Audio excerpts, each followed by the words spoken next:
네, 안녕하세요. 수능 세계지리. 오늘은 인구 구조와 인구 문제를 개발도상국과 선진국 간에 비교하면서 중요한 얘기를 한번 해보도록 하겠습니다. 개발도상국은 빨간색으로, 그리고 선진국은 파란색으로 이렇게 구분을 해서 오늘 한번 진행을 해볼 거고요. 자, 먼저 인구 구조를 보겠습니다.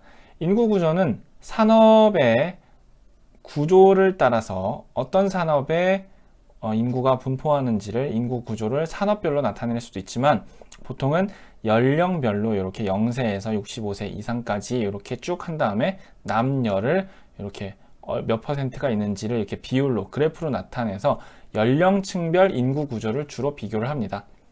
자, 이때 이 그래프가 지금 이렇게 남자아이가 몇 퍼센트, 여자아이가 몇 퍼센트, 0세가 65세는 몇 퍼센트, 이런 그래프를 쭉 이렇게 연령대별로 만들면 전체를 이렇게 이으면 전체 하나의 모양이 되잖아요. 이런 그래프를 인구 피라미드라고 합니다.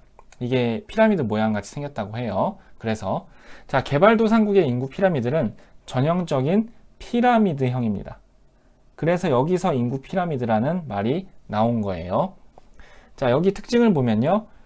자, 15세까지를 유소년층, 15에서 65세를 청장년층, 그 이상을 노년층이라고 우리가 구분을 하는데, 나이대에 따라서 유소년층의 비율이 압도적으로 되게 많은 그런 젊은 사람들이 엄청나게 많은 그런 인구 구조라고 볼 수가 있습니다. 자, 이런 인구 구조에서는요, 중위 연령이 낮게 나타납니다. 중위 연령이 뭐냐? 그 나라가 얼마나 젊은가 또는 늙었는가를 나타낼 수 있는 여러 가지 기준 중에 하나로 전체 인구를 5천만 명이면 5천만 명을 나이 순으로 쭉 한 줄로 줄 세우는 거예요. 그때 가운데 있는 사람이 나이가 몇 살이냐? 이걸 보면 전체적으로 젊은 사람이 많으면 좀 나이가 어린 사람이 딱 가운데 있는 경우가 생기겠죠. 그래서 개발도상국은 중위 연령이 낮습니다. 중위 연령이 낮다. 그러면 개발도상국일 가능성이 높다. 젊은 사람들이 많다. 이렇게 생각하면 됩니다. 그리고 자, 개발도상국의 특징은 청장년층이 돈을 버는 사람들이에요. 세금을 내서 국가를 운영하고, 노년층은 은퇴한 사람들이고 유소년층은 어린아이들이고, 그래서 청장년층이 사회에서 노년층과 유소년층을 이제 책임지는 중요한 계층인데, 나이대 사람들인데, 이 사람들이 노인들은 이 가난한 나라에서는 오래 살지 못해요. 의료 기술이나 이런 것도 많이 부족하고 잘 먹지도 못하고. 그래서 근데 아이들은 엄청 많이 낳거든요. 그리고 개발도상국이 인구가 폭발하는 시기가 많기 때문에 아이들이 엄청 많고 청장년층이 아이들을 챙기는 그런 일이 많습니다. 자, 이런 상황을 우리 유소년 부양비가 높다 이렇게 표현합니다. 유소년, 누가 부양해? 챙긴다는 뜻이에요. 부담지고 책임진다 이런 뜻인데, 유소년 부양비가 높다는 건 청장년층이 어린애들에 대한 세금을 많이 내야 된다 그런 뜻입니다. 여기서 비는 돈이 아니라, 비용이 아니라 비율을 말합니다. 자, 우리 인구구조에서는 결국은 이게 돈으로 비슷하게 환산되겠지만 이거는 비율을 말하는 게 가장 중요한 포인트예요. 그래서 청장년층의 비율, 전체 비중 몇 퍼센트인지, 이거 중에 유소년층의 비중이 몇 퍼센트인지, 그걸 나타낸 게 유소년 부양비입니다.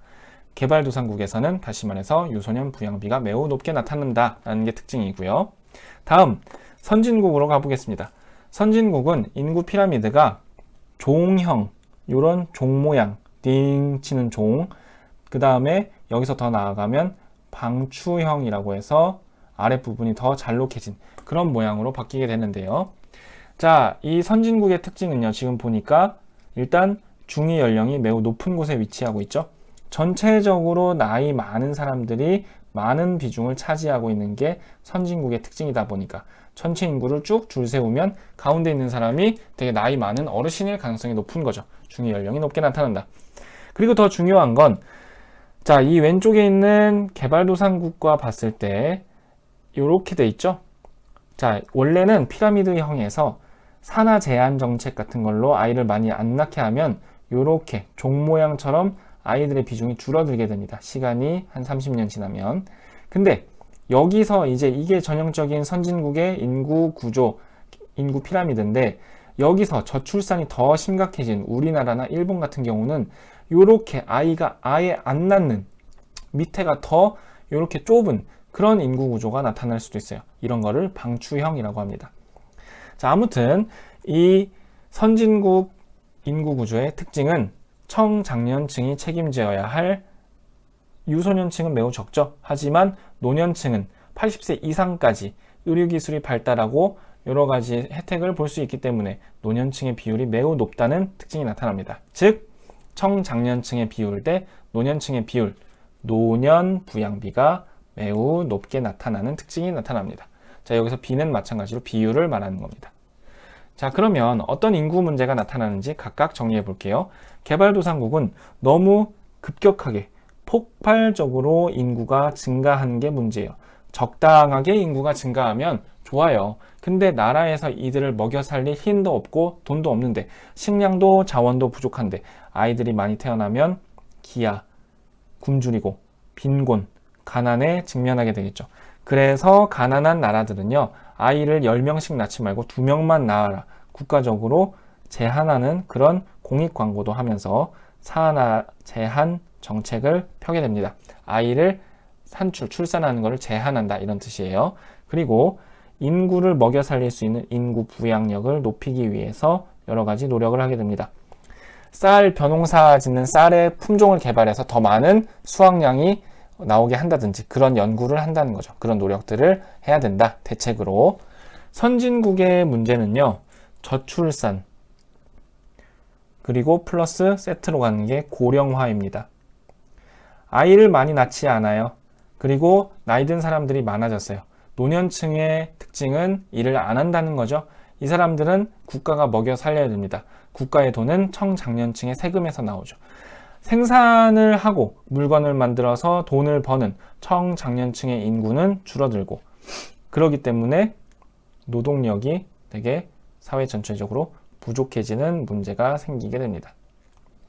자, 그래서 이 선진국에서는 아이를 너무 안 낳아서 앞으로 더 노동력이 부족해질 거거든요. 이 아이들이 한 40대가 되면 허리가 더 잘록해지겠죠, 지금보다. 그래서 아이를 많이 낳아라. 개발도상국이랑 반대로 출산을 장려해주는, 아이고 아이 낳았어요, 축하합니다, 지원금도 주고 혜택도 주는 출산 장려 정책을 펴고, 그리고 노인들이 많기 때문에 이들의 일자리나 복지, 연금을 좀 국가가 나서서 보호해주는 사회 보장 제도를 강화하는 그런 방식의 정책들이 필요하다고 할 수 있겠습니다. 그래서 여기까지 해서 인구 구조와 인구 문제, 여기 부분을 정리해 봤는데, 여기 이 인구 구조 그래프, 인구 피라미드의 의미와 중위 연령의 의미, 부양비의 의미, 이런 것들 되게 중요한 거거든요. 그래서 이런 걸 잘 보시고 그에 따라서 인구 문제가 어떻게 달라지는지도 좀 잘 정리해 주셨으면 좋겠습니다. 자, 오늘 수업은 여기까지 하겠습니다. 감사합니다. 그리고 한 가지 놓친 게 있는데, 개발도상국은 1차 산업 종사자 비율이 높다. 이거는 농업 인구가 많다는 뜻이에요. 근데 선진국은 그 공업이나 서비스가 발달했으니까 공업인 2차 산업 또는 더 발달한 서비스업인 3차 산업에 종사하는 비율이 높다. 이렇게 산업별로도 인구 구조를 구분할 수 있다는 게 이 첫 번째 조그만 글씨의 내용입니다. 자, 마지막으로 진짜로 여기까지 하겠습니다. 감사합니다.